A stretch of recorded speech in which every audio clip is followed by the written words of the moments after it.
Baik, selamat siang mahasiswa semester 4. Terima kasih atas perhatiannya. Siang ini kita akan masuk tutorial 1 dengan saya Bu Eka. Kita akan belajar tentang anatomi fisiologi sistem reproduksi. Sesi 1 kita akan pelajari nanti sampai pada anatomi fisiologi sistem reproduksi pria, dan nanti akan disambung lagi dengan sesi 2 pada anatomi fisiologi sistem reproduksi wanita. Tujuan pembelajaran kita adalah mahasiswa memahami tentang anatomi fisiologi sistem reproduksi yang selanjutnya akan membantu dalam pemahaman tentang keperawatan maternitas. Pada tutorial 1 ini, kita akan fokus pada anatomi pria sehingga mahasiswa akan paham bagaimana kemampuan reproduksi terjadi. Kemudian, mahasiswa diharapkan membuat catatan pribadi atas semua penjelasan dalam tutorial ini, dan pada akhir sesi presentasi, mahasiswa akan diberikan penugasan yang harus dikumpulkan dalam waktu 2 jam pos presentasi dengan cara email pada dosen pengampu sebagai evaluasi pemahaman materi yang telah disampaikan. Nanti emailnya bisa dimasukkan ke emailnya Bu Eka. Oke, kita akan masuk pada materi.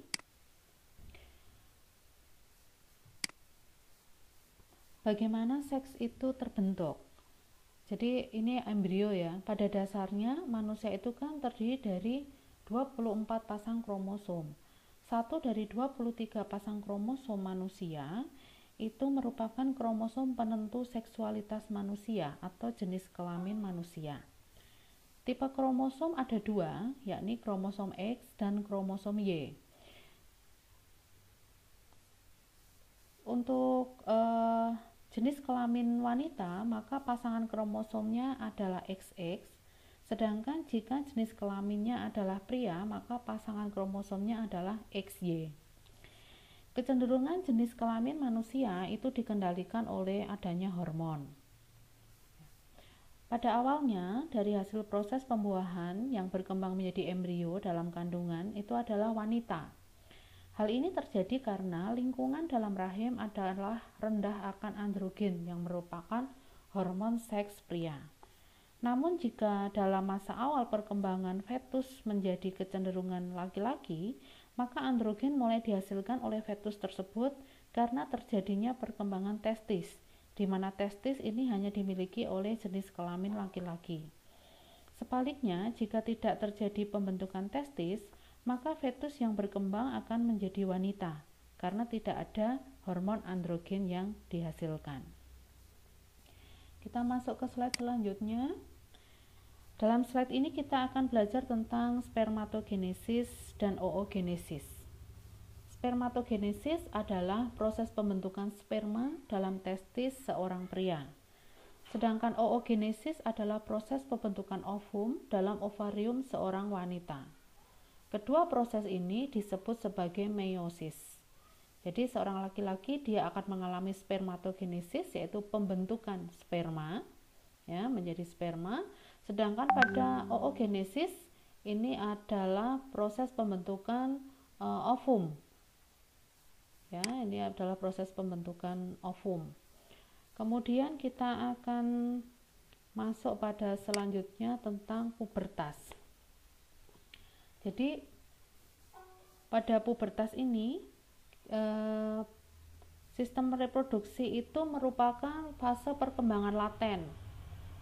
Laten ini maksudnya setelah lahir, baik laki-laki maupun wanita itu tidak akan mengalami perkembangan fungsi terlebih dahulu untuk jenis kelamin, untuk fungsi seksualnya, sampai mencapai tingkat tertentu dalam perkembangan fisik manusia.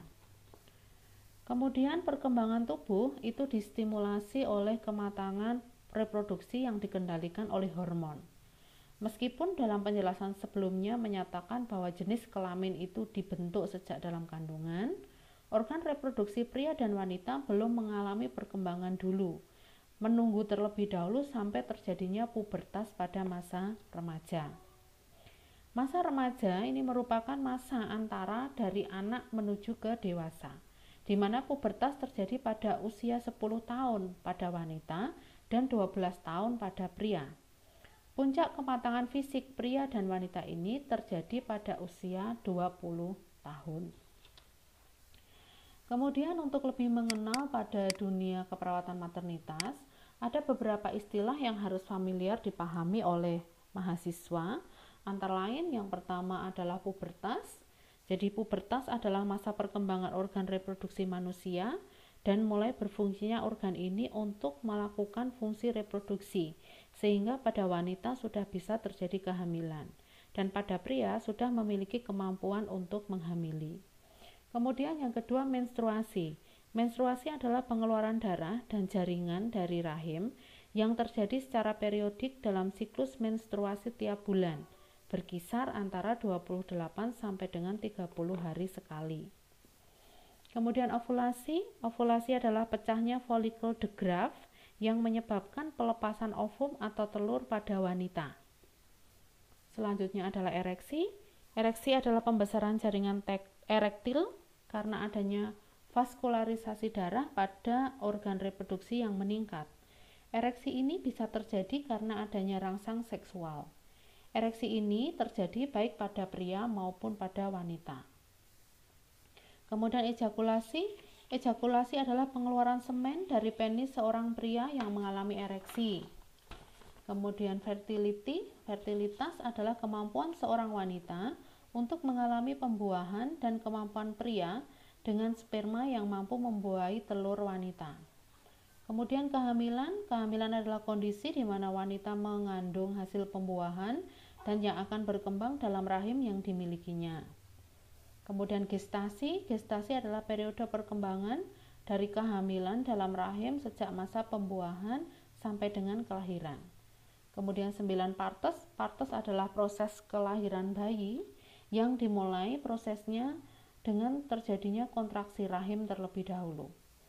Kemudian laktasi. Laktasi ini adalah produksi dan pengeluaran ASI dari kelenjar payudara seorang ibu. Kemudian menopause. Menopause adalah berakhirnya kemampuan reproduksi pada wanita, tidak adanya ovulasi yang ditandai dengan berhentinya siklus menstruasi. Itu ya istilah-istilah yang harus kita pahami bersama selama kita belajar di maternitas. Kemudian kita masuk slide selanjutnya. Di sini untuk mempermudah kita memahami tentang seksualitas, saya akan membagi seksualitas itu pembicaraannya tentang organ seks primer, organ seks sekunder, dan karakteristik seks sekunder. Organ seks primer itu adalah antara lain pada pria itu testis, pada wanita itu ovarium, keduanya ini disebut sebagai gonad. Nah, fungsi gonad adalah memproduksi dua hormon, yaitu pada sistem endokrin dan juga pada sistem reproduksi. Kemudian apa itu organ seks sekunder? Organ seks sekunder disebut juga aksesoris, yakni organ seks yang matang saat terjadinya pubertas. Dan organ seks sekunder ini membawa peran penting dalam transportasi sperma dan ovum. Kematangan organ seks sekunder ini akan meningkatkan pelepasan hormon seks saat pubertas, yakni testosteron pada pria, estradiol dan estrogen pada wanita. Kemudian karakteristik seks sekunder ini adalah akibat yang timbul dikarenakan adanya kematangan organ seksual. Contohnya pada pertumbuhan pubis dan juga pertumbuhan payudara. Tidak hanya secara fisik, karakteristik sekunder ini juga secara psikologis, yaitu adanya orientasi seksual atau ketertarikan seksual. Sekarang kita masuk ke organ reproduksi pria. Semoga gambar ini jelas, teman-teman bisa memperhatikan dengan cermat. Untuk organ reproduksi pria itu dibentuk sejak dalam kandungan karena adanya pengaruh testosteron yang dikeluarkan oleh testis. Selama pubertas, organ seks sekunder matang dan mulai berfungsi. Organ seks pria adalah dimulai dari testis. Ini adalah testis. Testis merupakan organ seks primer. Berada di posterior penis, terletak dalam skrotum. Testis ini berfungsi untuk memproduksi sperma dan testosteron yang merupakan hormon seks pria. Kemudian skrotum. Skrotum merupakan kantong kulit yang berada di belakang penis. Skrotum berfungsi untuk melindungi testis. Kemudian kita naik ke atas, di sini ada epididymis. Epididymis merupakan tuba atau saluran yang menghubungkan permukaan posterior testis. Epididymis berfungsi sebagai tempat pematangan sperma dan juga penampungan sperma. Kemudian dari epididymis ini ada satu saluran ya, ini yang disebut sebagai vas deferens. Vas deferens adalah saluran yang terbentuk dari epididymis menjadi ductus ejaculatorius. Vas deferens berfungsi untuk menampung sperma menjadi saluran sperma selama proses ejakulasi. Kemudian kita akan lanjut dengan yang namanya prostat. Ya, ini adalah prostat.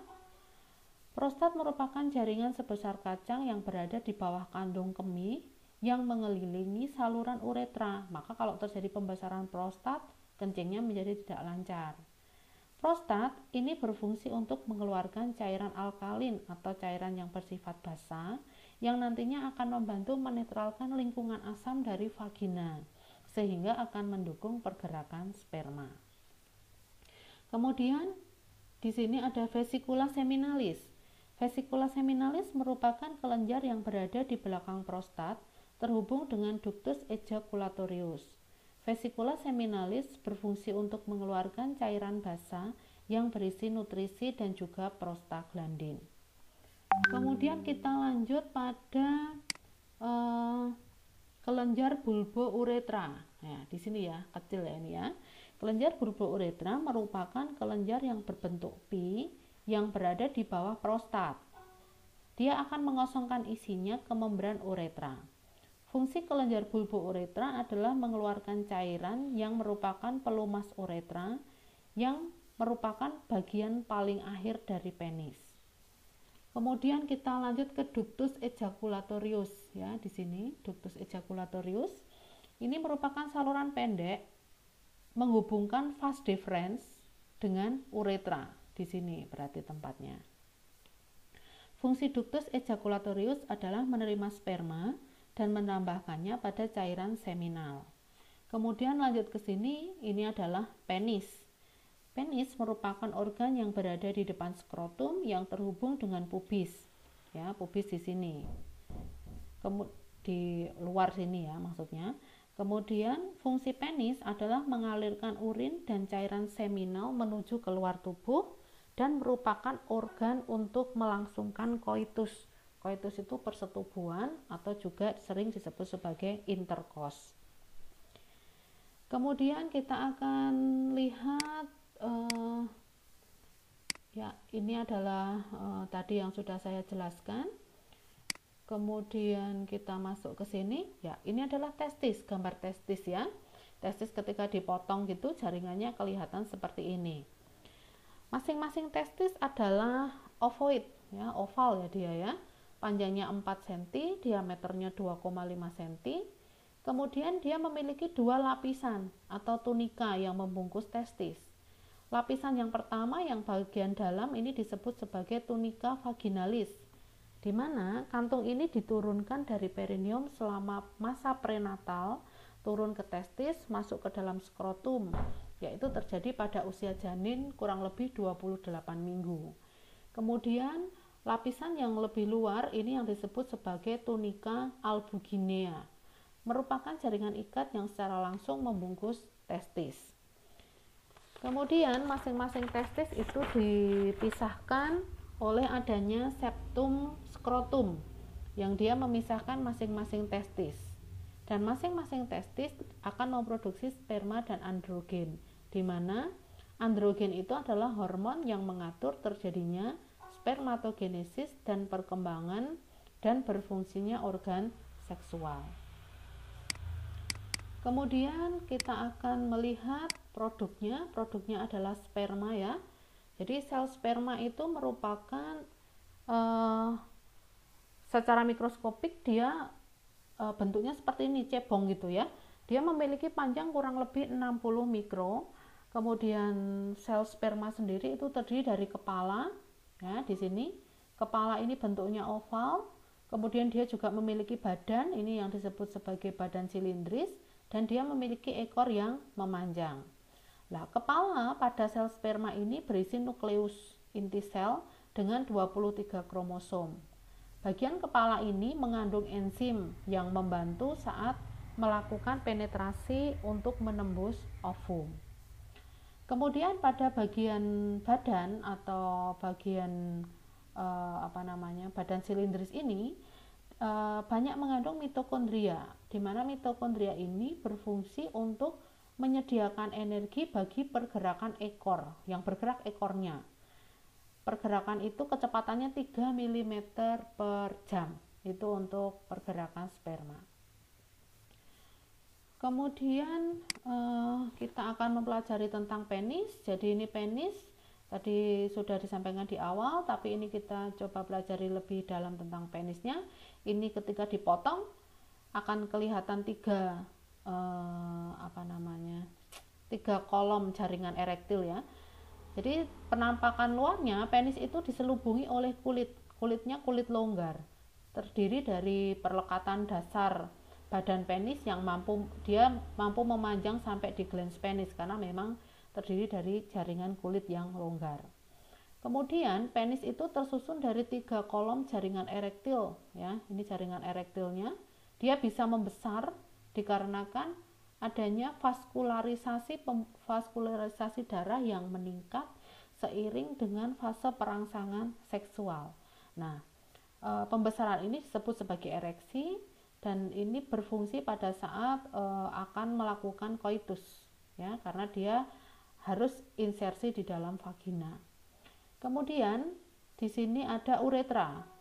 Uretra pada penis ini berperan dalam sistem urinarius, yakni menyalurkan urin dari kandung kencing.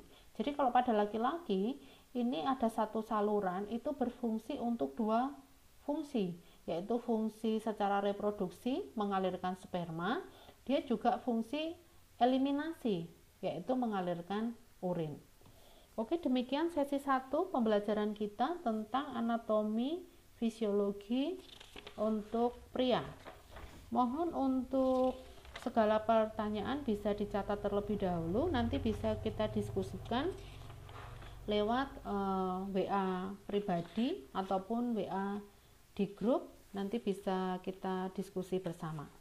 Begitu saya akhiri terlebih dahulu sesi 1. Terima kasih. Kita sebentar lagi lanjut pada sesi 2. Oke, semoga masih tetap semangat untuk melanjutkan kuliah tutorial kita untuk sesi 2. Sesi 2 kita mulai belajar tentang organ reproduksi wanita.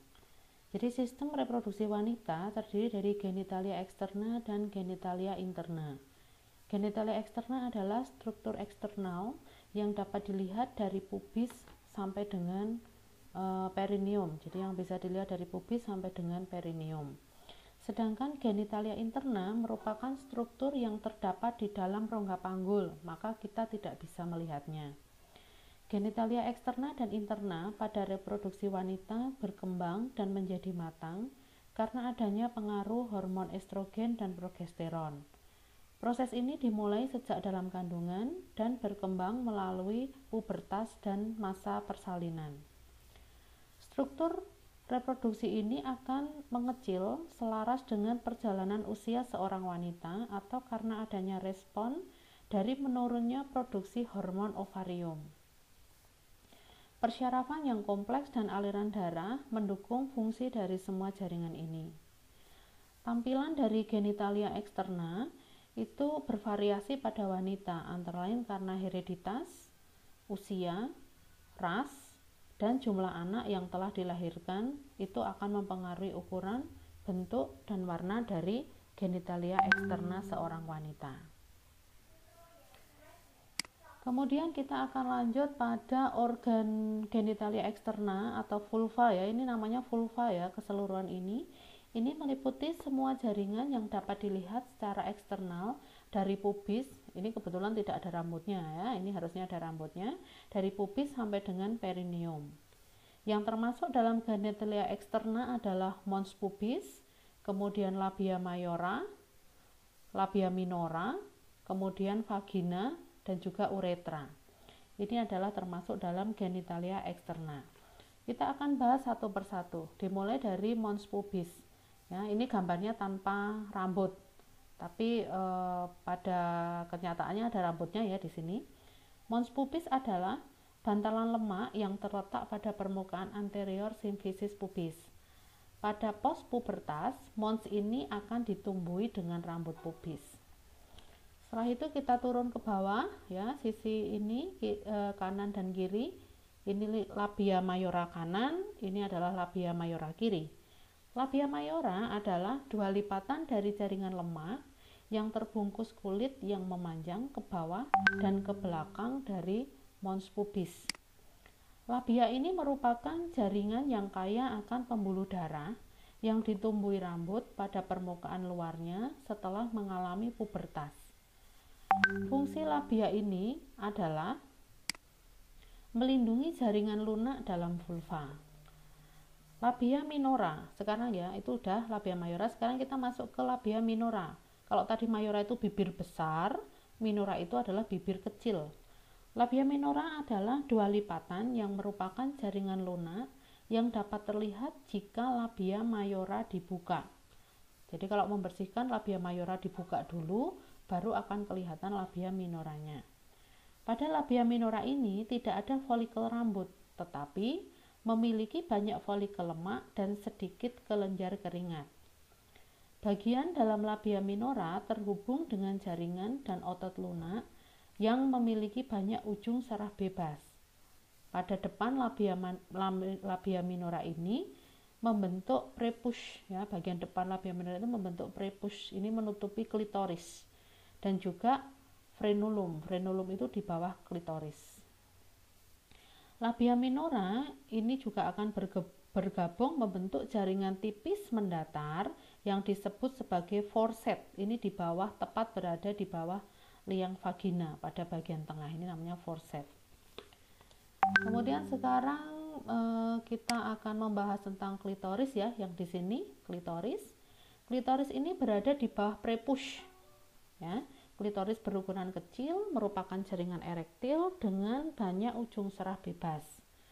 Selama perangsangan seksual terjadi, klitoris ini akan membesar. Karena apa? Karena vaskularisasi dari pembuluh darah yang sangat banyak berada di sini, maka dia bisa membesar. Kalau pada laki-laki ereksi, kalau pada wanita ini klitorisnya yang membesar. Kemudian sekarang kita masuk ke vestibulum. Nah, jadi ini adalah vestibulum itu sini ya.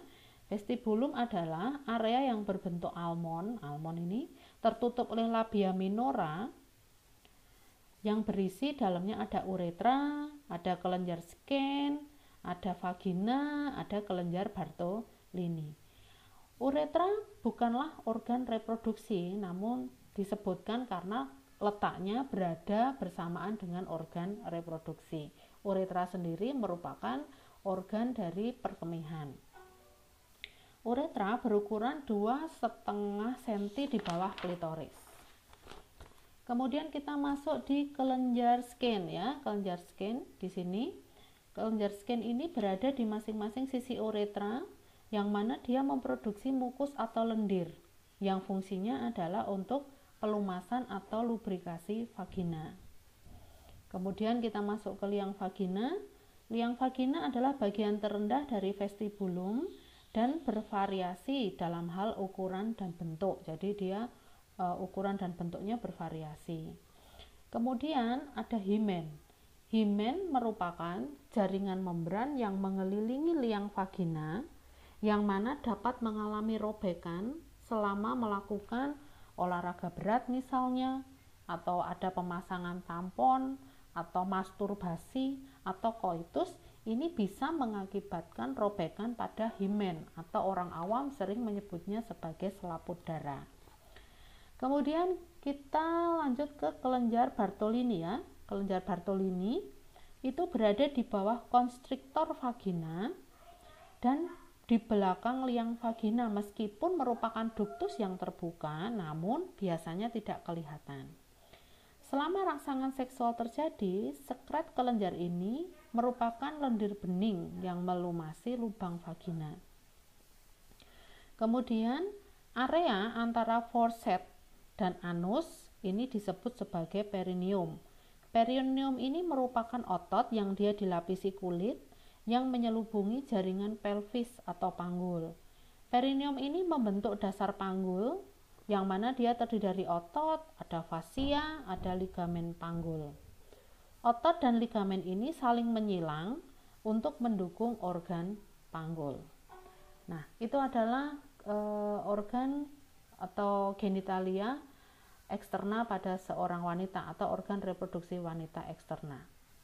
Sekarang kita akan lanjut kepada organ reproduksi wanita interna.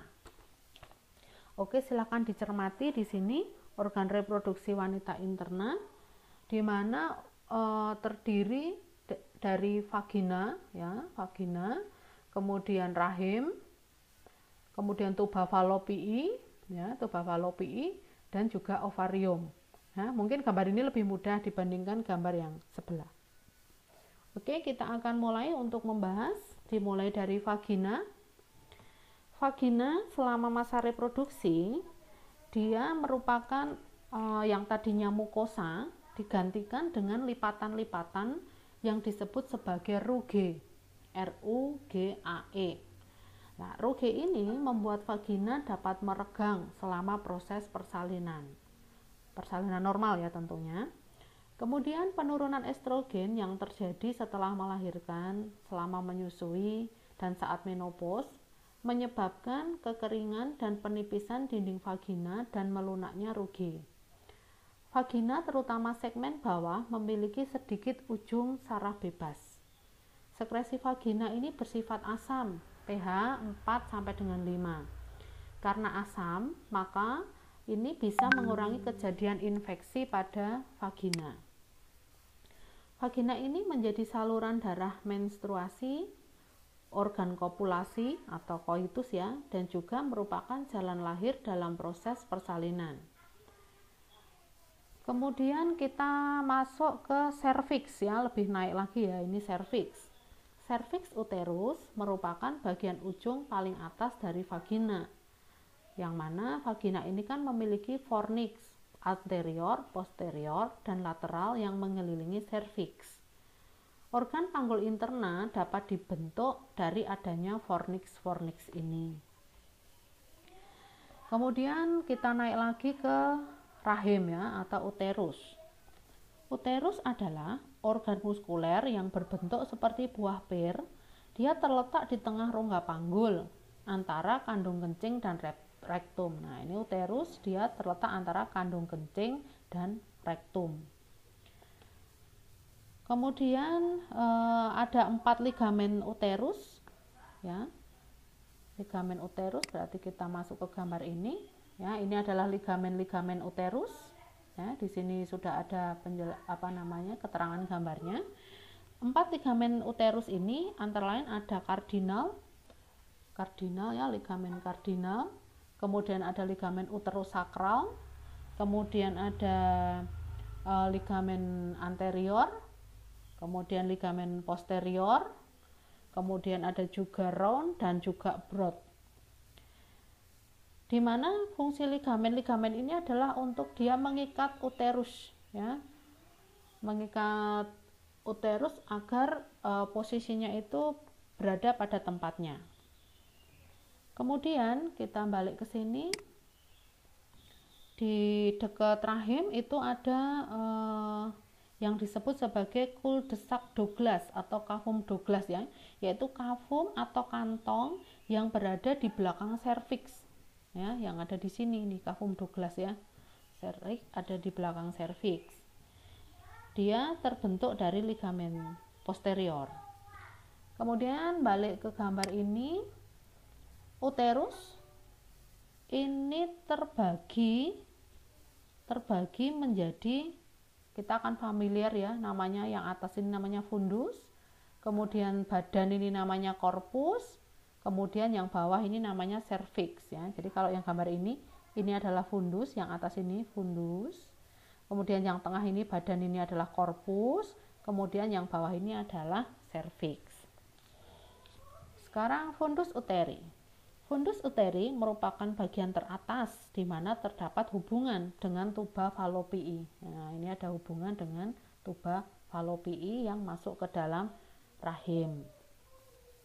Kemudian di sini ada ismus. Ismus itu adalah segmen bawah uterus, dia pendek, memisahkan bagian korpus dengan bagian serviks. Ini ismus di sini. Kemudian uterus ini berguna untuk penerimaan, implantasi, menyimpan dan memberikan nutrisi pada hasil pembuahan dan berkembang menjadi janin selama hamil dan untuk proses persalinan. Uterus juga ikut terlibat dalam proses menstruasi. Dia terdiri dari jaringan fibromuskuler ya, kemudian kolapsibel, jaringan tubuler juga, dan dia terletak antara kandung kencing dan rektum, memanjang dari vulva sampai dengan uterus. Sekarang kita akan lihat dinding uterus. Jadi uterus ini punya dinding ya, yang terdiri dari 3 lapisan, antara lain endometrium. Endometrium itu merupakan lapisan yang banyak mengandung pembuluh darah. Dia dalam endometrium itu ada 3 lapisan lagi, di mana 2 terluar merupakan lapisan yang terlibat dalam menstruasi. Jadi kalau menstruasi itu kan tidak hanya cairan tetap yang keluar, cairan darah, tapi ada seperti bekuan-bekuan darah. Itu adalah dinding endometrium. Kemudian lapisan yang kedua adalah miometrium.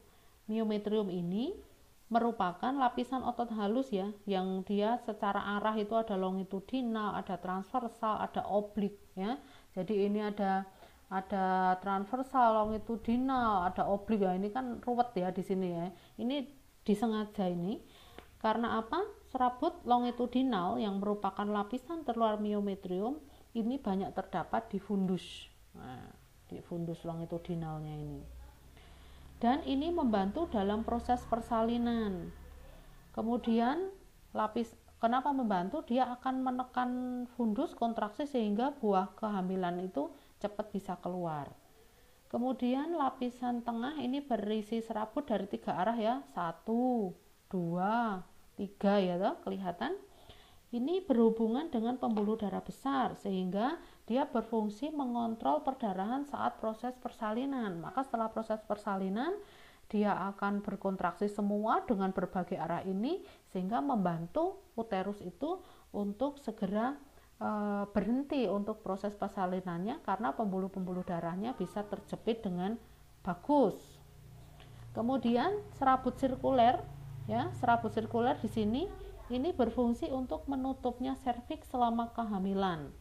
Jadi pada saat kehamilan itu serviks akan menutup. Fungsinya apa? Fungsinya melindungi janin yang ada di dalam dengan dunia luar, maka serviks ini akan menutup. Selain itu, pada kondisi yang tidak hamil, fungsi dari serabut sirkuler ini dia akan mencegah darah menstruasi itu balik lagi ke arah rahim.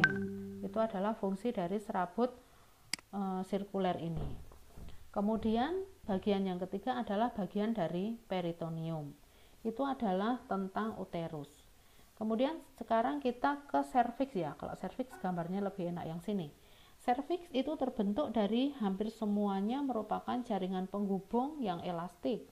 Kemudian kenapa demikian? Dia akan memudahkan serviks itu bisa meregang saat proses persalinan normal.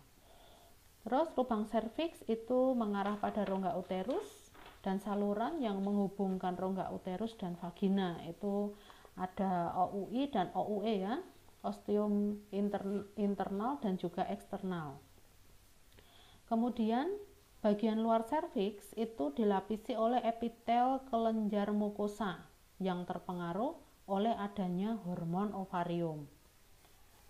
Oke, itu tentang serviks. Sekarang kita tentang tuba. Nah, di sini ada tuba. Tuba falopii ini menghubungkan fundus uterus ya, menghubungkan fundus uterus itu dengan panjang 8 sampai 14 cm. Tuba ini dibagi menjadi 4 bagian. Bagian pertama adalah interstitial, ini merupakan bagian yang dekat dengan uterus. Kemudian selanjutnya ini disebut sebagai ismus dan ampula yang merupakan bagian tengah, dan yang bagian paling jauh ini disebut sebagai infundibulum. Ini sama ya, kanan kiri ya namanya. Oke, infundibulum ini merupakan bagian yang paling dekat dengan ovarium. Nah, ovarium itu ini. Tuba fallopi ini fungsinya dia menyediakan saluran saluran antara ovarium dengan uterus, di mana infundibulum ini dia memiliki fimbre, ya. Fimbre itu bisa melambai-lambai gitu ya. Yang mana fungsi fimbre ini adalah menarik ovum agar bisa masuk ke dalam tuba. Jadi ovum itu dikeluarkan, terus ada gerakan dari fimbre ini sehingga dia harapannya tersedot masuk ke dalam tuba. Ovum akan terdorong masuk sepanjang tuba oleh adanya gerakan silia. Ada rambut-rambut getar ini sepanjang tuba, jadi didorong gitu ya. Kemudian ovum ini biasanya akan dibuai sperma dalam ampula. Di sini, jadi pembuahan itu di sini, teman-teman ya. Di sini.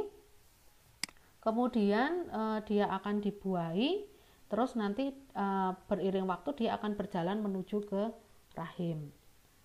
Kemudian kita sampai di ovarium ya. Ovarium adalah organ berbentuk almond, terletak pada masing-masing sisi uterus, di bawah dan di belakang tuba.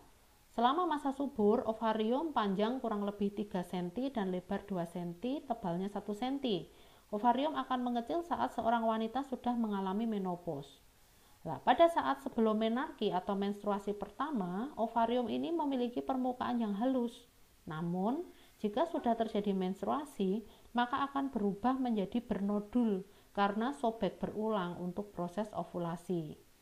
Ovarium ini memproduksi hormon estrogen, progesteron, dan androgen.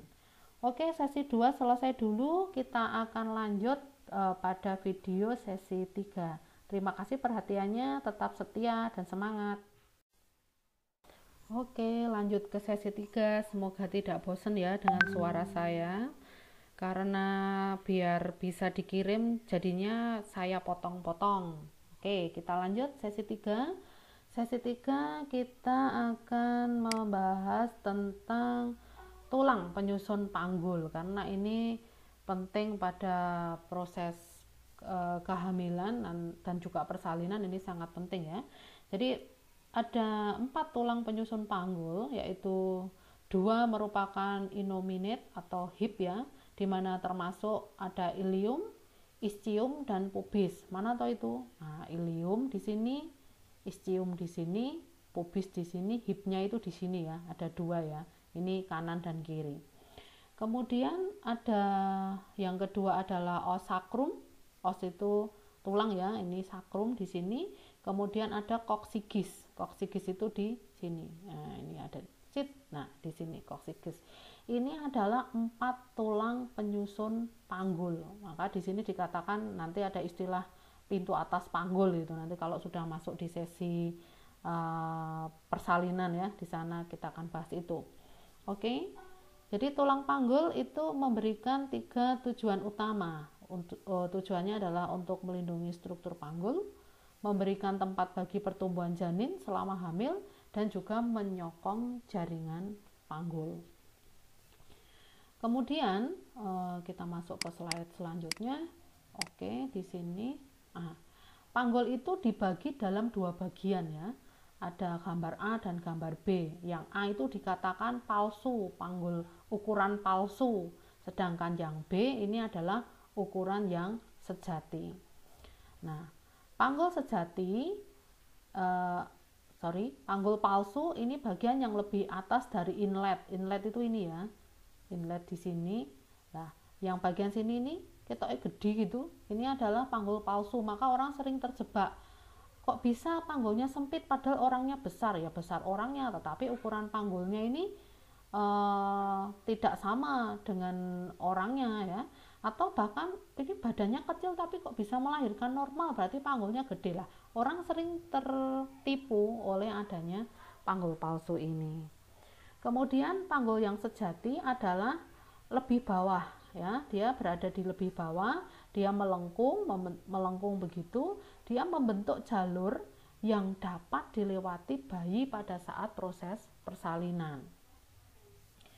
Bagian atas ya, bagian atas outlet ini adalah setinggi spina ischiadica, dan pada bagian bawah adalah tuberositas ischial dan lengkung pubis. Nah ini ya yang di sini ya. Lah, variasi yang terjadi pada ukuran dan bentuk panggul itu biasanya berhubungan dengan usia, dengan ras, dan juga dengan jenis kelamin. Kemudian panggul sendiri itu penulangan panggul itu lengkap terjadi pada umur 20 tahun, ini penulangannya lengkap. Itu pada penulangan panggul. Oke, panggul sudah. Tadi yang interna sudah, sekarang kita lanjut kepada organ aksesoris wanita ya. Oke, kita buka mame. Nah, mame atau payudara. Payudara merupakan sepasang kelenjar payudara, kelenjar persusuan ya, kanan kiri. Ini yang berada di antara rusuk kedua dan keenam. 2/3 payudara, 2/3-nya itu berada pada musculus pectoralis antara sternum dan linea mid axillaris ya di sini ya. Aksila kan ini toh. Nah, di sini. Sedangkan 1/3 bawah itu berada di musculus serratus anterior. Ukuran dan bentuk payudara itu bervariasi bergantung pada usia, herediter, dan juga nutrisi.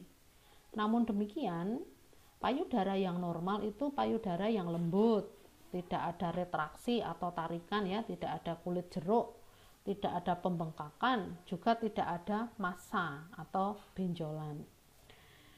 Estrogen itu menstimulasi perkembangan payudara dengan cara penyimpanan lemak pada payudara. Kemudian juga perkembangan jaringan stromal. Ini yang mengakibatkan peningkatan ukuran dan elastisitas dan perkembangan duktus payudara. Estrogen juga bisa mengakibatkan peningkatan darah ke jaringan payudara. Kemudian pada saat ovulasi, dimulai pada masa pubertas, itu progesteron meningkat. Peningkatan ini mengakibatkan kematangan pada kelenjar payudara. Selama remaja, timbunan lemak dan pertumbuhan jaringan ikat itu memberikan kontribusi pada peningkatan ukuran kelenjar. Masing-masing payudara itu terbentuk dari beberapa lobus ya, beberapa lobus yang dia terbagi-bagi menjadi lobulus. Nah, lobulus ini dia merupakan kumpulan dari acini. Nah, acini itulah yang merupakan bagian akhir dari kelenjar yang menuju saluran yang lebih sempit atau disebut sebagai duktus. Nah, acini inilah yang nanti mengeluarkan kolostrum dan juga susu. Duktus dari kumpulan acini naik gitu ya, bergabung menjadi alveolus, lobulus tadi ya, lobus, kemudian duktus ya, dia bergabung menjadi satu ya, ada sinus gitu ya, kemudian bergabung lagi menjadi satu yang disebut sebagai puting susu atau nipple atau papila mame. Nah, besok yang kita familiar ngomong itu papila mame, di mana papila mame ya, tonjolannya ya, puting susu itu dia dikelilingi oleh daerah kehitaman ini yang disebut sebagai areola mame. Nah, ini puting mame itu papila mame, daerah kehitaman ini yang disebut sebagai areola mame. Pada seorang gadis remaja yang mengalami peningkatan produksi estrogen pada usia 8 sampai dengan 11 tahun, kemudian dia mengalami menarki atau menstruasi pertama kali. Jadi karena adanya estrogen di umur 8 sampai 11 tahun itu kan tadi 10 tahun ya sudah mulai ya. Dia sudah mulai ada pertumbuhan ini, baru 1 tahun kemudian itu terjadi menarki atau menstruasi pertama kali. Nah, peningkatan jumlah dan variasi gonadotropin dan estrogen yang berkembang pada pola teratur ini paling tidak terjadi 1 tahun sebelum menarki.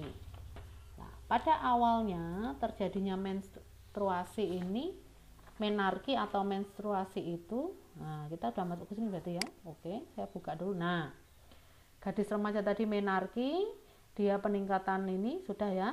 Pada awalnya itu menstruasi tidak teratur, tidak dapat diprediksi waktunya, tidak sakit, dan tanpa ovulasi. Setelah 1 tahun kemudian, maka pola hipotalamus pituitarinya itu berkembang dan ovariumnya juga berkembang sehingga memproduksi estrogen dengan siklusnya mulai adekuat sehingga ovumnya bisa matang dan lama-kelamaan siklus menstruasinya akan menjadi lebih teratur. Nah, siklus menstruasi ya. Menstruasi kembali ke pengertiannya, menstruasi itu adalah proses perdarahan pada uterus yang terjadi kurang lebih 14 hari setelah ovulasi. Kemudian menstruasi dikendalikan oleh adanya 3 siklus, yaitu siklus endometrium ya, ada di rahim, siklus hipotalamus hipofise itu berarti ada di otak dan juga ada di ovarium. Jadi ada 3 organ yang terlibat dalam proses menstruasi, yaitu otak, kemudian ovarium, kemudian rahim. Lama siklus menstruasi itu adalah 28 hari, namun ini bisa bervariasi. Nah, pada durasi menstruasi, 1 kali menstruasi itu bisa terjadi sepanjang 5 hari ya, atau 3 sampai dengan 6 hari. Dengan jumlah darah yang hilang itu adalah 50 mili. Jadi berkisar 20 sampai dengan 80 mili ya, ini salah ketik ini. Oke, lebih jelasnya saya akan bukakan gambar ini, tolong perhatian semuanya. Udah perhatian ya? Oke, saya mulai. Jadi menstruasi itu melibatkan 3 organ, otak, ovarium, dan juga dinding rahim. Apa yang terjadi di otak? Ya, tadi awalnya kan dorman ya. Dorman itu maksudnya menunggu dulu sampai masa puber ya, masa remaja, baru kemudian otak ini akan berfungsi ya. Dengan adanya gonadotropin releasing hormone, dia akan mempengaruhi otak itu mengeluarkan yang namanya FSH. FSH adalah follicle stimulating hormone. Apa yang kemudian terjadi ketika FSH sudah dikeluarkan? Maka FSH ini dia akan menuju ke target organ, yaitu ovarium. Nah, dia akan mempengaruhi ovarium. Yang terjadi kemudian adalah ada pematangan folikel-folikel ini lah. Pada saat lahir itu semua wanita sudah punya ini, tapi meneng, diam dulu nunggu sampai pubertas, baru kemudian folikel ini mengalami pematangan dari folikel primordial atau folikel primer, dia menjadi matang, membesar menjadi folikel de Graaff. Nah, perhatikan sekarang. Dengan pematangan ini sudah menjadi folikel de Graaff, maka dia akan mengeluarkan hormon yang namanya estrogen. Estrogen ini kemudian dia memberikan pengaruh pada dinding endometrium atau dinding rahim. Pengaruhnya apa? Pengaruhnya dinding rahimnya ini mulai tumbuh nih. Ya, banyak perdarahan di sini ya. Sekret lendir-lendirnya mulai banyak gitu, menumpuk. Lah ini yang disebut sebagai fase proliferasi. Jelas ya sampai di sini. Sekarang kita menuju ke rahim lagi, ke ovarium lagi, maaf ya. Ke ovarium. Ketika ini sudah matang ya, karena FSH tadi kan dia matang toh. Setelah matang dia kirim sinyal ke otak. Dia bilang, "Otak berhenti, FSH-nya wong sudah matang," gitu ya. Begitu sudah matang, dia kirim sinyal, maka otak menghentikan. Dia stop, nggak kirim lagi FSH. Tapi otak menggantikan dengan mengirim yang namanya LH. LH itu adalah luteinizing hormone. LH ini dikeluarkan mendadak dalam konsentrasi yang tinggi. Ini mengakibatkan otomatis folikel yang matang tadi, folikel de Graaff itu dia pecah, pecah. Telurnya keluar. Lah, pecahnya folikel de Graaff ini tadi yang mengeluarkan telur, ini yang disebut sebagai proses ovulasi. Paham sampai di sini? Oke. Kita lanjutkan. Begitu ovulasi pecah, si telur ini dia akan menunggu sperma datang. Harapannya terjadi pembuahan, terjadi kehamilan, terjadi fertilisasi ya. Selama menunggu pecahan dari folikel de Graaff ini, dia akan menjadi corpus luteum. Corpus itu badan. luteum itu kuning, badan kuning, sering juga disebut seperti itu. Nah, korpus luteum ini dia akan masih bertahan. Kenapa kok bertahan? Karena dia bisa mengeluarkan progesteron. Dia juga bisa mengeluarkan beberapa estrogen. Fungsinya apa progesteron ini? Progesteron ini akan berfungsi mempertahankan yang tadinya tumbuh, ovulasi, dia menjadi semakin tumbuh, semakin lebat, semakin tebal. Kenapa? Karena harapannya telur ini tadi dibuahi. Kalau dibuahi, dia kan akan bisa terbenam di dalamnya atau berimplantasi di dalam dinding rahim ini. Maka dia mempertahankan seperti itu. Sambil menunggu nanti plasenta atau ari-arinya itu jadi. Kalau jadi, maka pengeluaran hormon itu akan dilakukan oleh ari-ari sehingga dia akan mati nih korpus luteum. Nah, itu kalau terjadi kehamilan. Kalau tidak, maka korpus luteum ini dia juga tidak akan bertahan lama. Dia akan berkerut, mengecil, rusak, hilang ya. Lah, kalau sudah rusak atau hilang, terus Bu, telurnya gimana? Oh ya, telur tadi karena dia dalam 1 kali 24 jam dia tidak dibuahi, maka telur ini akan mati dan dia akan diserap oleh tubuh. Oke ya, si telur sudah ya. Kita kembali ke sini. Nah, begitu dia korpus luteumnya itu mengkeret, hilang, maka tidak ada lagi yang mempertahankan ini tadi. Maka kalau tidak ada yang mempertahankan karena nggak ada progesteron, maka dinding rahim ini akan luruh, ngelotok, akan keluar bersamaan dengan darah menstruasi. Maka kalau menstruasi, kenapa tidak hanya cairan saja, ada jendalan-jendalan darahnya, itu merupakan luruhnya dinding endometrium. Paham sampai di sini? Maka siklus menstruasi itu dia ada fase-fasenya. Yang di sini tadi namanya fase menstruasi, yang berkelok-kelok itu namanya fase proliferasi, yang di sini semakin tebal itu namanya fase sekretori.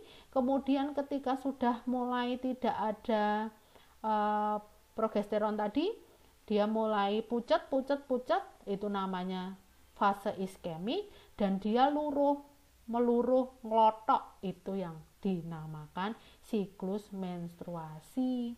Kalau sudah ngelotok gimana? Balik lagi di sini, otaknya lagi, dia mengeluarkan FSH lagi, dia mematangkan lagi, kirim sinyal balik, LH lagi, LH terjadi ovulasi, seperti ini tadi kompleks. Nah, itulah yang dikatakan sebagai siklus menstruasi.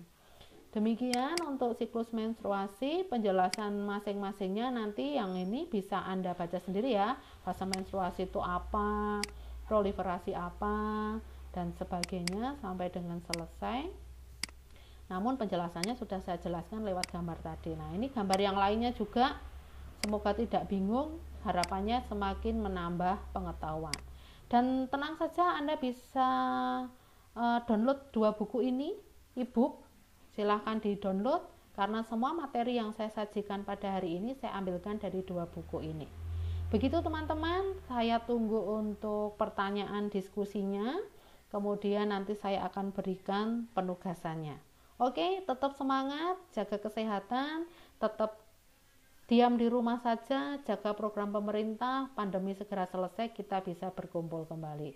Oke, terima kasih.